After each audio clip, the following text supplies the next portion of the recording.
నమస్కారము. నేను కారూరులో మహిళా పోలీసుగా పనిచేస్తున్నాను. ఇక్కడ మహిళలకు ఏదైనా సమస్యలు ఉన్నా, ఏదైనా ప్రాబ్లమ్స్ వచ్చినా కూడా నా దగ్గరికి వచ్చి కొన్ని ప్రాబ్లమ్స్ వాళ్ళకి అంటే బయట చెప్పుకోలేని ప్రాబ్లమ్స్ నా దగ్గరకు వచ్చి చెప్తే నేను పరిష్కరించడం జరుగుతుంది.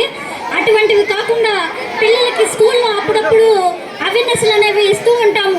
ఏంటంటే గుడ్ హ్యాబిట్స్, బ్యాడ్ హ్యాబిట్స్ అంటే ఎలా ఉండాలి, గుడ్ టచింగ్, బ్యాడ్ టచింగ్ అనేవి ఎలా ఉండాలి, అటువంటివన్నీ చెప్తూ ఉంటాము. తర్వాత ఇప్పుడు రోజుకి టెక్నాలజీ డెవలప్మెంట్ అవుతున్నాయి. ఈ రోజుల్లో సైబర్ మోసాలు అనేవి జరుగుతూ ఉన్నాయి. సైబర్ మోసాలు అంటే ఆన్లైన్లో మోసాలు అంటే ఇప్పుడు పెద్ద ఫోన్లు అనేవి వచ్చేసినాయి. వ్యక్తిగత ఫోటోలు ముఖ్యంగా మహిళలు సోషల్ మీడియాలో షేర్ చేయవద్దు.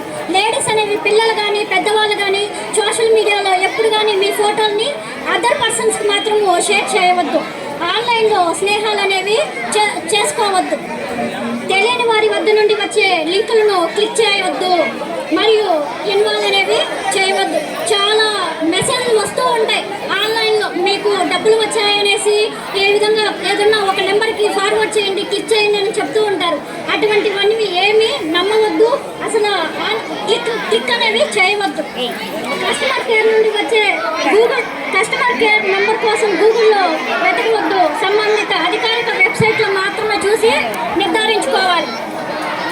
ఆన్లైన్లో జాబు ఆఫర్స్ ఎప్పుడూ నమ్మవద్దు. ఆన్లైన్లో జాబులు అనేవి మేము ఇస్తాము, మీకు ఫ్రీగా ఇంట్లో కూర్చొని జాబులు అనేవి చేసుకోవచ్చు అనేది చెప్తూ ఉంటారు. అటువంటివి ఎప్పుడూ నమ్మవద్దు.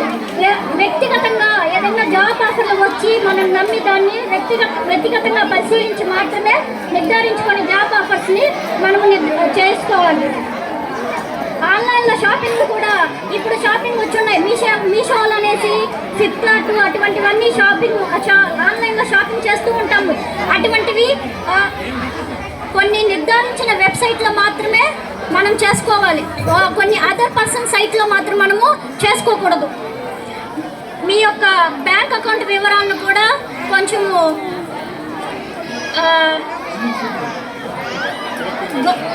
గోప్యంగా ఉంచుకోవాలి. ఎవరికి కానీ ఫార్వర్డ్ చేసి చెప్పడం కానీ చేయడం కానీ చేయకూడదు. ఓటీపీ నెంబర్ కానీ పిన్ నెంబర్ కానీ ఎవరికి ఫార్వర్డ్ చేయవద్దు. మన తెలిసిన వాళ్ళకి మాత్రమే మనము తెలియచెప్పాలి. ఏటీఎం కార్డు వాడేటప్పుడు కూడా తెలియని వారి సహాయం ఎప్పుడూ తీసుకోకూడదు. పక్కన వాళ్ళు వస్తూ ఉంటారు. ఏటీఎం దానికి వెళ్తాం డబ్బులు తీసుకోవడానికి, మన పక్కనే వేరే వాళ్ళు ఉంటారు. కానీ వాళ్ళు ఏం చేస్తున్నారేమో మనం చూసుకొని మాత్రం